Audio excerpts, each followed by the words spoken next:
कानों में बहाली होठ में लाली कानों में बहाली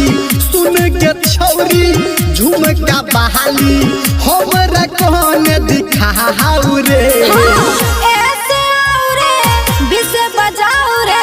शीशे सटा के कोनी डिस डोलाओ रे ऐसे आओ रे बिसे बजाओ रे शीशे सटा के कोनी डिस डोलाओ रे होठ में लाली कानों में बहाली सुन के छौरी झुमका बहाली हमरा कौन दिखाऊ रे ऐसे आओ रे बिसे बजाओ रे शीशे सटा के कोनी डिस डोलाओ रे ऐसे आओ रे बिसे बजाओ रे शीशे सटा के कोनी डिस डोलाओ रे ऐसे आओ रे बिसे बजाओ रे शीशे सटा के कोनी डिस डोलाओ रे डीजे गोविंद बिहार डीजे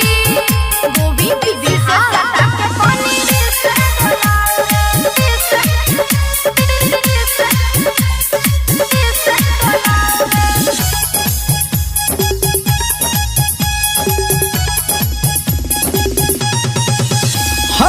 भाजा दही आहे पाँच गे देखबो तो हर नाच गे उमर हमर छै काच रे किया लगाब छाछ रे किया लगाब छाछ रे देवोगे नमरी देखा दे टंगरी देवोगे नमरी देखा दे टंगरी लोहंगा कोने उठाऊ रे ऐसे आओ रे बिसे बजाओ रे शीशे सटा के तनी से डोलाओ रे ऐसे आओ रे बिसे बजाओ रे शीशे सटा के तनी से डोलाओ रे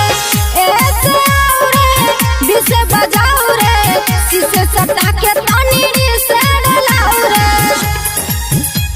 अभी आप सुन रहे हैं कावड़िया music.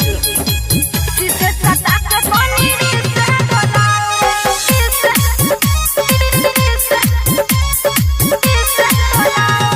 DJ Govind Bihar DJ Govind Bihar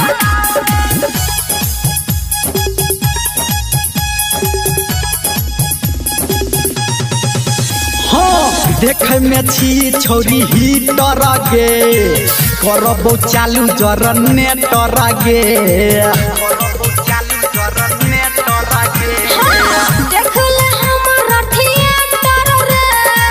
गाना लगा के कोनो बेटर रे गाना लगा के कोनो बेटर रे कहो धर्मेंद्र निर्मलिया गे संजय गौतम तोरा बेरिया गे लज शरम हटाऊ रे ऐसे आओ रे बिसे बजाओ रे शीशे सटा के तनी से डोलाओ रे ऐसे आओ रे बिसे बजाओ रे शीशे सटा के तनी